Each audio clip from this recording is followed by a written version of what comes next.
Those who face eternity easily forget what a lifetime means, what an ending means.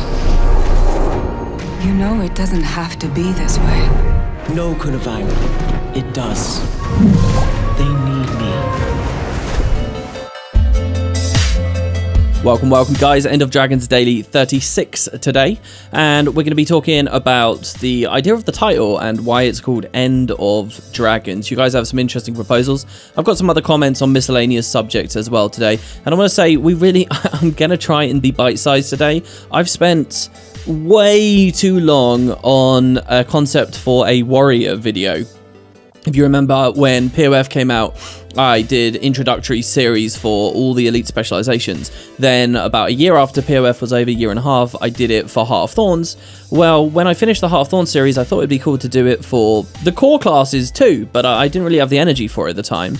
I picked up the concept today and man, it's easy to underestimate how much there is to discuss on these classes. So in any case, I'm now here at the end of the day with a sore throat, and we'll see what we have. So yeah, let's run on in. First of all, we have Jay Watson on the gem store topic, which I've kind of been skirting a little bit. And he says, look, it's not that the mount skins are sold in the gem store, it's that they're so damn expensive. I'm not paying 2,000 gems for a single skin, and I'm not willing to play the RNG game to get the one skin that I want. The only time I buy mount skins is when they come as a pack. I picked this message because I've had a ton of messages like it, and I want to sort of open your guys' mind a little bit to the way you talk about the gem store. See, the gem store isn't bad just because sometimes they put stuff on there out of your price range. Like, the prices are deliberately designed to be on the edge of affordability for a certain proportion of the player base. Something absolutely affordable to every player is poorly priced. It's too cheap, and they know that. You know, the most profitable gem store is going to eliminate some people. That's how the market works. It's not a bad storefront because often you feel it's not value for money. What we should actually be talking about is whether the practice of selling skins and selling mount skins is adversely affecting the fundamentals of the rest of the game. If we're undermining one thing with another, if the cost is too high. That's the real discussion. Do I care less about getting a legendary? Do I care less about inspecting my friends and other rewards and progression when instead I can just farm in the silver wastes for a few hours and buy one of the new Black Lion skins that looks every bit as flashy as a legendary should? Or I can go to work IRL and then come home for like half an hour's wage and just put that on a skin.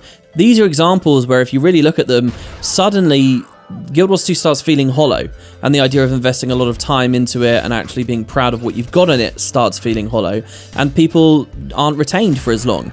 Look at other stuff, like when that cultural armor got resold in the gem store with fire on it. Like, decidedly slapping in the face the idea of working for cultural armor in the first place. So that's really where my attention is. I don't think it's a knock against the gem store just because stuff is out of your price range. The other thing I would say is there are much more meaningful things to discuss about the gem store in the context of other MMOs and other microtransaction fronts. Games that accelerate your leveling and straight up sell you power. But we're very privileged in the Guild Wars 2 community to have never had to worry about this stuff too much. I mean, bag slots, and when build templates got added, certainly some of these discussions started cropping up. But in general, I do think that stuff goes underappreciated, and those who are brave enough to voice that out loud just get called shills. And I think that's entirely inobjective, but that's the state of the community. So on to the topic question. Phyrexian Manor says, it's called End of Dragons because Cantha itself is revealed to be the tip of the tail of the deep sea dragon, and therefore the entire expansion takes place on the end of a dragon. Wow, beautiful. This is it. This is the cop-out we've been looking for. This is how they can continue doing the Elder Dragon story and keeping Guild Wars 2's identity as the dragon game, while also baiting everyone into the expansion, suggesting it's going to be the end of this story. Love it. Paradigm shift with this expansion? I think not. Cochleot said, big brain moment. Why do people say big brain all the time? Well, it just makes me literally think that you're 13 whenever I read that. What if Zaitan is/was the source of Joko's power to be truly immortal? What if Zaitan is actually not defeated? Well, I don't really think that this works. I do think that Zaitan is dead. And mostly because they explained quite well the idea of taking his magic, poisoning him, and like rechanneling it into him. The idea that Joko had been in the story before Zaitan's death is an interesting thing to wonder about though, guys, because if that had happened, the idea of what it actually means to be a lich and the idea of reanimation and resurrection probably would have been more of an emphasis, and you probably would have seen the Zaitan arc take on a bit of a different tone, kind of like the Joko thing where he can't die, he comes back. They could have established the idea that this is a dragon lich. This is an elder dragon who presumably at some point has consumed that kind of resurrection capability, and it probably is some missed story beats, really. The idea that we fight against Zaitan, he seems to be dead, and then he just comes back, just like Joko. And then maybe there's an arc where you have to parley with Joko and learn a bit more about it, and then he teaches you how to finally defeat Zaitan properly. You know, there's a lot of unexplored stories that we didn't get because we did Zaitan first, and ArenaNet had to find their feet with so much of the lore, the world building, and story delivery in 2012. Shizanetsuga says the obvious here, really, but I really appreciate this message because, frankly, we haven't just sat down and said it in plain English. I think the End of Dragons refers to us killing each and every single dragon in No, seriously. My guess is that the title alludes to an almost inevitable consequence of what has already happened in the story so far. We know that dragons, Elder Ones specifically, play a very important role in Tyrion's magic circle of life, and that just taking them out of the equation may have world-ending consequences if this delicate balance is not restored. So far, we have cheated our way around these consequences by having Aurene turn into a new kind of Elder Dragon, but that might not be without its own long-term pitfalls. To the Elder Dragons, a human, Asura, or Norn is utterly insignificant, which puts them at odds with our short-lived races. And even though Aurene has a friendly disposition towards our races, how many millennia do we expect her to endure as the Uber Dragon of all things, seeing races disappear and new ones rise in their stead before she becomes functionally indistinguishable from her elders now? So I think the finale of End of Dragons will put an end to this version of the magic cycle itself and install a less destructive balance, maybe a permanently stable one, or maybe one with a more gentle ebb and flow unrelated to the hunger of ultra-powerful beings that bring continent-wide death and destruction in regular intervals. Yeah, I think you're right. I think this is definitely what they're doing. A lot of what you've said, like thematically, I think was touched on with that conversation we had in the trailer. I do think that they'll talk a bit more about Aurene as a prism dragon, being able to split magic like a prism splits light, and maybe the fundamental property of magic itself can change so that no one entity hoards it too much. If you guys have played the Divinity Original Sin series, you'll see similar stuff here. I don't think it's totally new territory for fantasy, but I think that is where they'll go.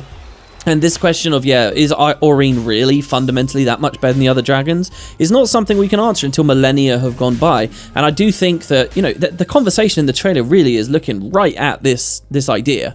It's funny as well because if you really think about why everything's happening right now, really the story is because of Glint. Glint set so much of this up, and Glint did so much, and they have already given us a reason how the start of this whole thing began, and it was kind of implied that Glint is different just because she could read minds, because she could communicate with the lesser races, and she ended up having sympathy for them. Maybe I can't remember exactly right now without going back to look, but it's either while she was pre-glossed or after she'd been cleansed by the Forgotten, and so she became an ally, and then everything rolled on from there. So the idea that communication and understanding could maybe be imparted to the other Elder Dragons was kind of on the table until we realised, no, Jormag and even Mordemoth to an extent, they know what they're doing and they don't care. And it's because, you know, they have all this time to realise just how fleeting and irrelevant mortals are. These are very, very cool ideas, and I'm keen to see how the philosophy side of the story resolution is handled. I think it will be along these lines for sure. Nick Bowser says, for the End of Dragons question, I'm of the opinion that this expansion will introduce the next antagonist after the Elder Dragons. I think we will deal with the dragons throughout the X-Pack, but by the end, we will have discovered some kind of new threat greater than the dragons. As much as I hate to say it, I'm expecting an escalation of power, Gurren Lagann style. Man, I don't know. You say as much as you hate to say it. It's not even that I necessarily hate to see it. I'm alright with the whole power fantasy thing. I was okay when it turned out that the White Mantle were being trumped by the Massat, who were being trumped by the Titans, who came from Abaddon, who were the gods, who were being trumped by the Elder Dragons. You know, we've gone along this whole long chain. I was pretty happy every link of the chain as it went along in all reality. But to go to like another higher level, I mean, they'd have to do a lot of groundwork, first of all, to expand the franchise. Like the established universe right now just doesn't have that much space. I mean, what are we looking at that point? Probably they'd have to really start diving into the mists and the rift and invent like a whole new power level that exists through there, maybe start playing with time.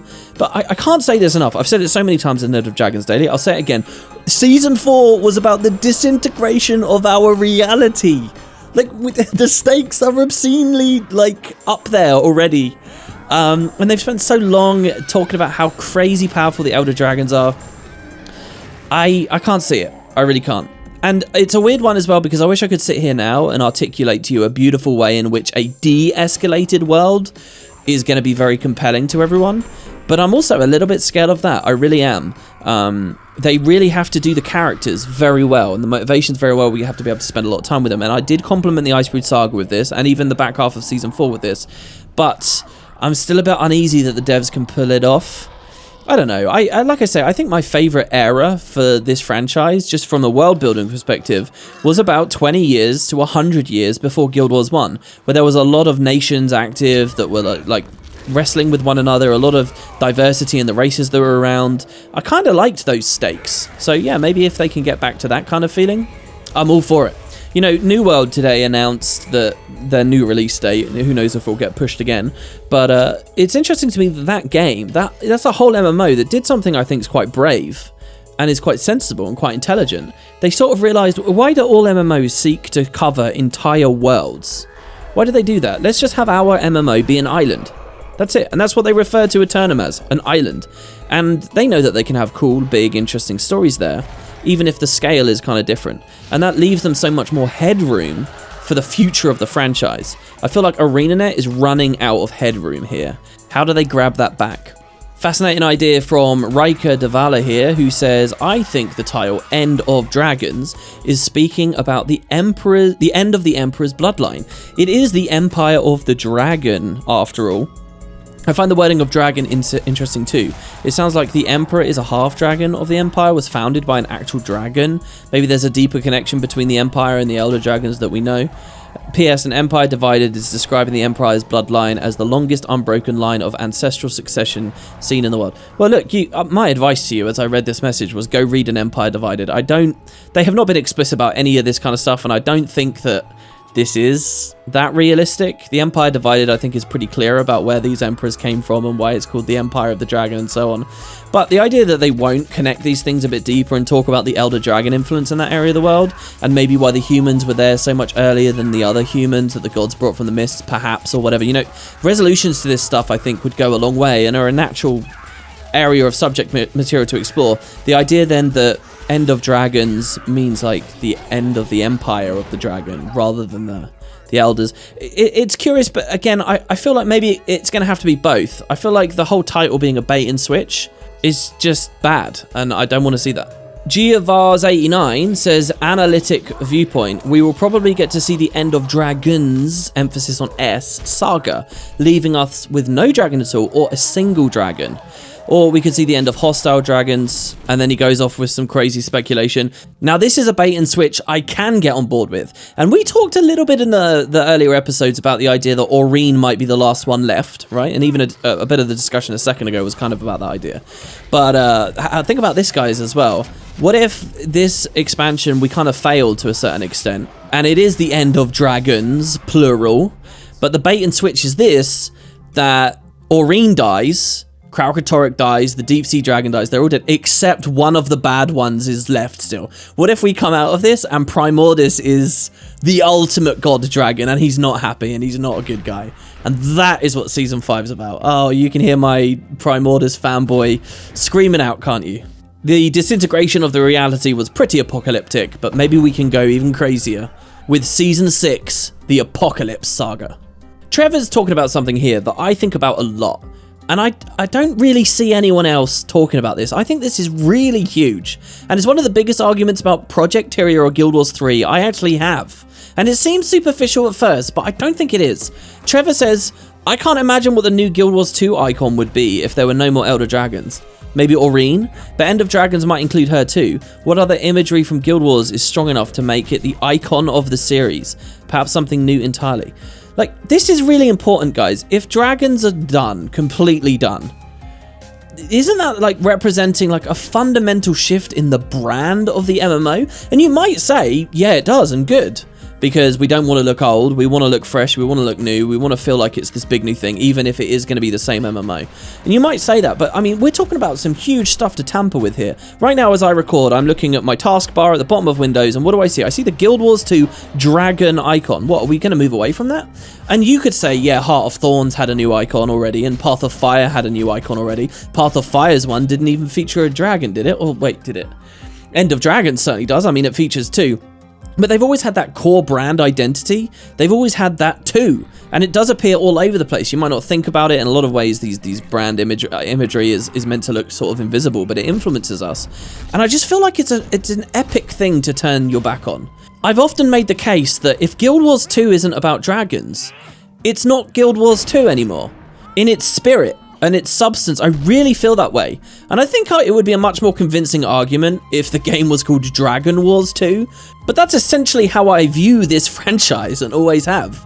So I don't know, to answer the question specifically, before the very first information we ever had from Guild Wars 2, like way before the actual press started coming out, they had kind of a placeholder icon for Guild Wars 2, and it was a picture of the world. It was Tyria. In fact, look, I'll let it on screen here. Look at this. This is what we had before the Draconic 2. So maybe we'll go to that. That would be very weird, or like a new version of it. Nick Bowser saying something here I've seen some murmurings of. I think it's an amazing idea. Hey WP, did you remember that April the 27th was the day of the Tengu? That was the special event for the release of Guild Wars 1 factions. I actually think it was people who bought like pre-release, right? Or the beta factions or whatever. This is so old, what we're talking about right now, guys, that I didn't even do this. I joined like midway through, well, I played ultra casually before factions, but I wasn't really following things until after factions was out. I was not a part of this, but yes, the day of the Tengu, that was April 27th. They say that's probably too soon for the release of End of Dragons, but do you think we could see some sort of event on that day? I think we will. I really do. Put it in your calendars, guys. I think day of the Tengu, we should see something. And if, and this has been a big if over the recent videos, if this race is going to be playable in this X-Pack, I think that's the perfect day to announce it. You know what's even more perfect? What did they do just a couple of weeks ago? They announced that the end of the Icebrood Saga is being bumped up.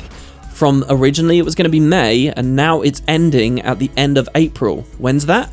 Right next to the day of the Tengu. So I think you'll see a really climactic, awesome end to the Icebrood Saga. Probably something in-game teasing about the X-Pack, you know, just like we had at the end of Season 2. And Season 3, I guess. And right at that moment, it will be around the day of the Tengu, and they'll probably have a big announcement then with something of End of Dragons. And I think playable Tengu right then and there. If it's going to happen, I think that it should happen then.